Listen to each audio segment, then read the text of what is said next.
Ayaw sambil ni kalau maniwal ko, sambil kila-kila iko. Ayaw sa iyon, ibutang kinabuhan ko na ayaw ni FM. Ayaw ni FM.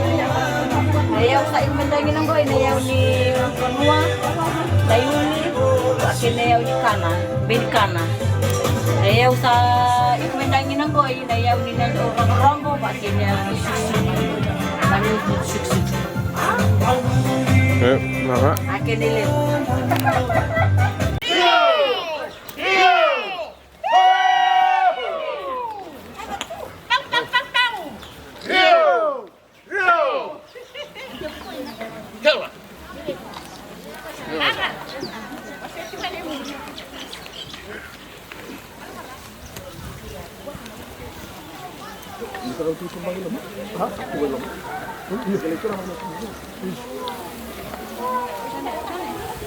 yuk.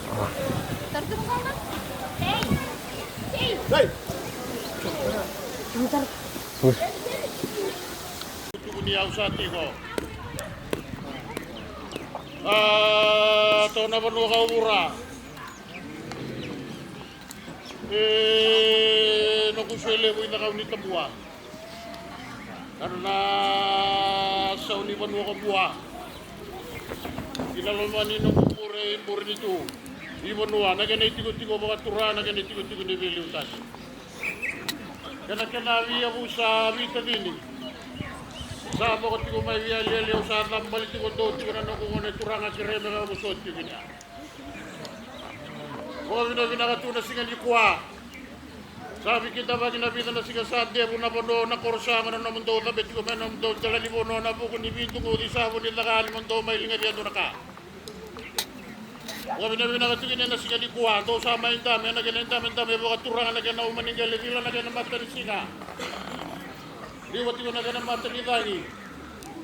Nariyaw talay kasulyan ako. Ito may damigin na narugo ni matansin ko. Ito may bakatambugin na may bola-bola na matansin na.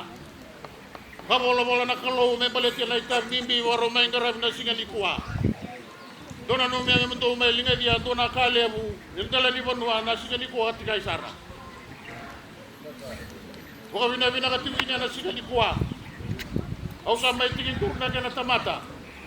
May mga tanya tigay na sige ni Kuwa. Sa tumutira may nunam doyle, wasabo na masa may tiko, sa may karabi, tiko na itabi ng dala ni Bunuang Koy. Asa tinawag niya na Bunua, ginaluman niya buso kong burintu.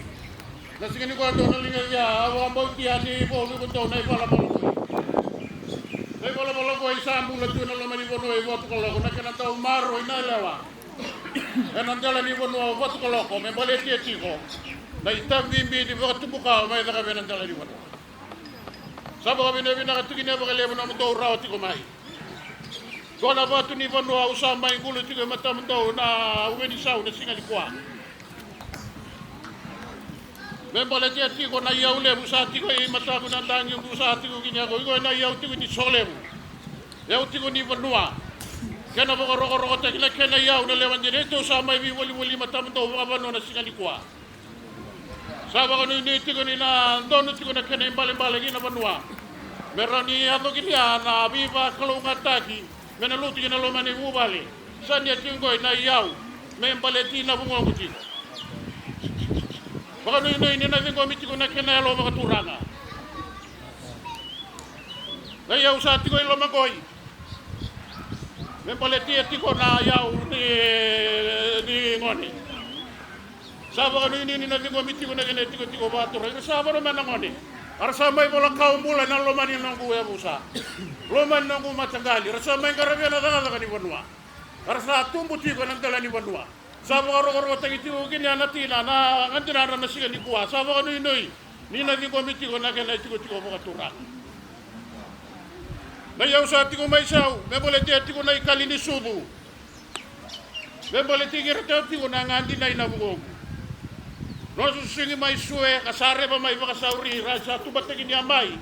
O na ube, kung may tiko ng dala ni Banua, may karabi na kinitabi. E ng dala ni Banua, nagkinayaw sa ati yung nga, nagkarabi ati yung ginanabi mo soti.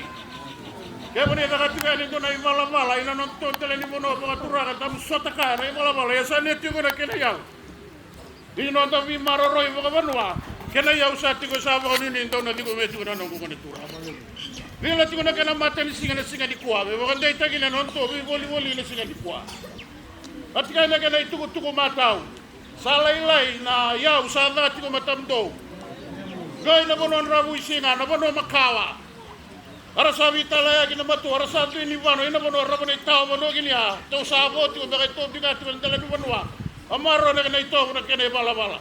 Quando usa sarabet ko gini na ka ko siya ni kwa. Aba ano ini na digo bi kalay na ka ka tu na siya ni kwa meron to ng pulo na ka tu gini ya. Meron to na matabu wala may karabit ko na kana itabi na siya ni kwa. Sanya ko na kana ito ko sa may rawat ko ng dalan mo mga turaka kira mo sa lesu.